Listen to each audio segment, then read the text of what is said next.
Hello दोस्तों, उत्तराखंड की पाठशाला में आपका स्वागत है। मेरा नाम है अखिलेश बर्तवाल। तो देखिए, यहाँ पर मैं लेकर आया हूँ सामान्य अध्ययन टेस्ट सीरीज़ का भाग 14, जहाँ पर हम देखेंगे संविधान से संबंधित प्रश्न। यहाँ पर हम देखेंगे संविधान की विशेषताओं के बारे में। तो चलिए शुरू करते हैं सामान्य अध्ययन टेस्ट 14। देखिए, जो हमारा पहला प्रश्न यहाँ पर है वो है, संविधान निर्माण से संबंधित संघीय संविधान समिति का अध्यक्ष कौन था। तो देखिए, संविधान निर्माण के लिए कई सारी समितियां यहाँ पर बनाई गई थी। तो उनमें से जो समिति थी संघीय संविधान समिति, उसका अध्यक्ष इन चारों में से कौन था। तो देखिए, इसका जो सही आंसर है वो है जवाहरलाल नेहरू। संघ से संबंधित ज़्यादातर समितियों के अध्यक्ष जवाहरलाल नेहरू ही थे। जैसे संघ शक्ति समिति भी जवाहरलाल नेहरू जी की थी। तो चलिए आगे बढ़ते हैं। प्रांतीय संविधान समिति के अध्यक्ष कौन थे। तो देखिए, प्रांतीय जो संविधान समिति थी तो उसके जो अध्यक्ष इनमें से थे वो थे सरदार वल्लभ भाई पटेल। देखिए, सरदार वल्लभ भाई पटेल की जो अन्य समितियां थी वो थी मूल अधिकारों से संबंधित जो समिति थी, उसके भी मूल अधिकारों से संबंधित जो समिति थी उसके अध्यक्ष भी थे सरदार वल्लभ भाई पटेल। चलिए अगला प्रश्न, संविधान की संचालन समिति के अध्यक्ष कौन थे। तो देखिए, संविधान का संचालन करने के लिए जो समिति थी उसके अध्यक्ष कौन थे। तो इसका जो सही आंसर है वो है डॉक्टर राजेंद्र प्रसाद। देखिए, राजेंद्र प्रसाद जी थे संविधान की संचालन समिति के अध्यक्ष। अगला प्रश्न, इनमें से कौन सा एक प्रारूप समिति का सदस्य नहीं था। तो देखिए, 7 सदस्य प्रारूप समिति में थे, तो कौन सा एक ऐसा है जो इस समिति का अध्यक्ष नहीं था यहाँ पर। तो पहले हम देख लेते हैं कौन कौन प्रारूप समिति के अध्यक्ष थे। तो देखिए, डॉक्टर बी आर अम्बेडकर इसके अध्यक्ष थे। एन गोपाल स्वामी अयंगर इसके दूसरे सदस्य थे। तीसरे थे अल्लादी कृष्णा स्वामी अय्यर। चौथे थे डॉक्टर के एम मुंशी।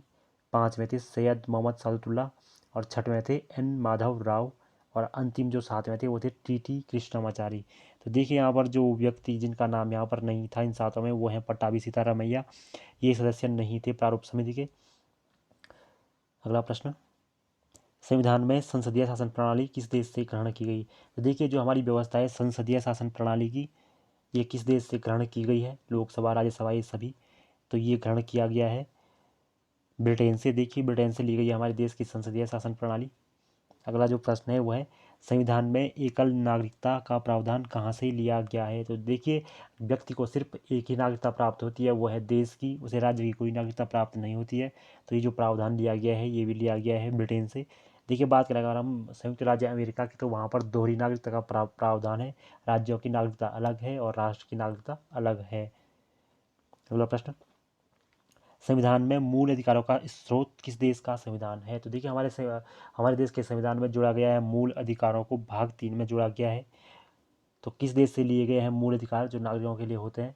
तो ये लिए गए हैं संयुक्त राज्य अमेरिका से। देखिए, इस संविधान से लिए गए हमारे मूल अधिकार। अगला प्रश्न, संविधान में न्यायिक पुनराविलोकन किस देश के संविधान से लिया गया है।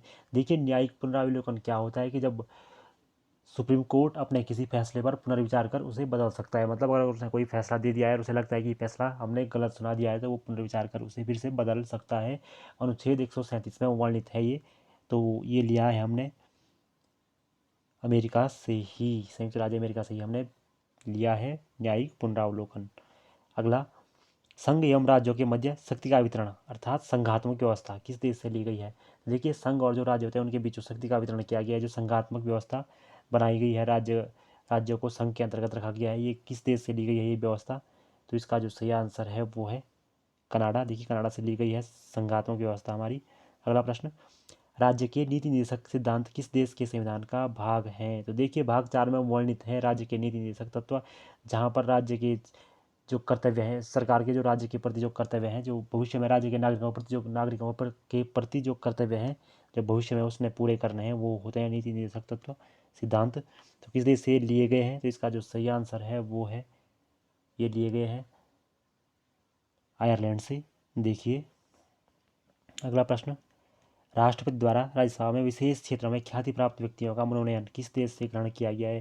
तो देखिए, राज्यसभा में राष्ट्रपति साहित्य, कला, विज्ञान, समाज सेवा आदि क्षेत्रों से व्यक्तियों को मनोनीत करता है। तो कहाँ किस देश के संविधान से लिया गया है ये मनोनयन। तो इसका जो सही आंसर है वो है आयरलैंड। देखिए, 12 व्यक्तियों को राष्ट्रपति यहाँ पर मनोनीत करता है राज्यसभा में। अगला प्रश्न, संविधान संशोधन की प्रक्रिया किस देश के संविधान से ग्रहण की गई है। तो देखिए, अनुच्छेद 368 में वर्णित है संविधान संशोधन की प्रक्रिया। जब भी संविधान में कुछ नया जोड़ना होता है या घटाना होता है तो इसके लिए संविधान संशोधन किया जाता है। तो जो लिया गया है दक्षिण अफ्रीका के संविधान से संविधान संशोधन की प्रक्रिया ग्रहण की गई है। अगला प्रश्न, स्वतंत्रता, समानता और बंधुत्व का सिद्धांत किस देश के संविधान से लिया गया है? तो देखिए किस देश के संविधान का मूल तत्व था स्वतंत्रता, समानता और बंधुत्व, तो ये था जो इसका सही आंसर है वह है फ्रांस। देखिए फ्रांस की क्रांति इन्हीं मूल तत्वों पर हुई थी, इसीलिए इसे हमने फ्रांस से ग्रहण किया है।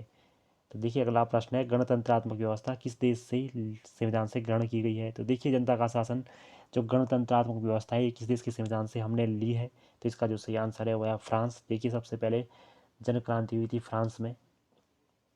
अगला प्रश्न, समवर्ती सूची का प्रावधान किस देश के संविधान से लिया गया है? तो देखिए किस देश के संविधान से समवर्ती सूची का प्रावधान लिया गया है? समवर्ती सूची देखिए देश के कई सारे विषय होते हैं जिसको हम बांटते हैं राज्यों और केंद्र के बीच, और एक तीसरी जो राज्य केंद्र दोनों के मध्य होती है। जैसे हम देखिए जैसे पुलिस जो है हमारा विभाग वो राज्यों के पास होता है, जबकि जो हमारा फौज है वो राष्ट्र के पास है। तो ऐसे ही संघ और राज्यों के बीच ऐसे ही बहुत सारे बांटे गए हैं क्षेत्र। तो ये लिया गया है समवर्ती सूची का जो प्रावधान है ये हमने ऑस्ट्रेलिया से लिया है। अगला प्रश्न, संसद के दोनों सदनों की संयुक्त बैठक का प्रावधान किस अनुच्छेद से लिया गया है? तो देखिए अनुच्छेद शायद 108 में वर्णित है संयुक्त बैठक, जहाँ पर लोकसभा और राज्यसभा दोनों संयुक्त बैठक कर सकते हैं, और इस बैठक की जो अध्यक्षता करता है वो करता है लोकसभा का अध्यक्ष। देखिए जो ये प्रावधान है ये लिया गया है ऑस्ट्रेलिया से। अगला प्रश्न, आपातकाल के समय मूल अधिकारों का निलंबन किस देश के संविधान से ग्रहण किया गया है? देखिए जब भी देश में आपातकाल लगता है अनुच्छेद 352 के अनुसार, तो उस समय जो मूल अधिकारों का निलंबन होता है वो किस अनुच्छेद के अनुसार किया जाता है? तो किस देश से लिया गया है? तो ये लिया गया है जर्मनी के संविधान से, जिसे वाइमर संविधान भी हम कहते हैं। अगला प्रश्न, भारतीय संविधान में वर्णित मूल कर्तव्य किस देश से ग्रहण किए गए हैं? तो देखिए भारतीय संविधान में वर्णित है मूल कर्तव्य भाग 4 के क में या अनुच्छेद 51 के क में, जहाँ पर मूल रूप से 10 मूल कर्तव्य थे, अब 11 हो गए हैं। 86वें संविधान संशोधन द्वारा 11वें को जोड़ा गया था 2002 में। तो देखिए जो ये मूल कर्तव्य जोड़े गए ये सोवियत संघ जो था पहले, पूर्व में सोवियत संघ और अब रूस, उसके संविधान से ये लिया गया है। अगला प्रश्न, भारतीय संविधान में वर्णित विधि द्वारा स्थापित प्रक्रिया किस देश के संविधान से लिया गया है? तो देखिए विधि द्वारा स्थापित जो प्रक्रिया है उसके हिसाब से हमें चलना है, ये किस देश के संविधान से लिया गया है ये वाला पार्ट? तो ये लिया गया है जापान से। देखिए जापान के संविधान से ये लिया गया है विधि द्वारा स्थापित प्रक्रिया। अगला प्रश्न, संविधान निर्माण हेतु वयस्क मताधिकार की मांग किसने की? तो देखिए संविधान के निर्माण हेतु या संविधान सभा के निर्माण हेतु जो वयस्क मताधिकार की बात की गई वो सर्वप्रथम की गई जवाहरलाल नेहरू के द्वारा 1935 में। उन्होंने ये 1938 में ये मांग की थी जवाहरलाल नेहरू ने कि जो संविधान सभा का गठन हो वो वयस्क मताधिकार के आधार पर हो। तो देखिए दोस्तों ये थे हमारे आज के प्रश्न। तो देखिए जुड़े रहिए, धन्यवाद।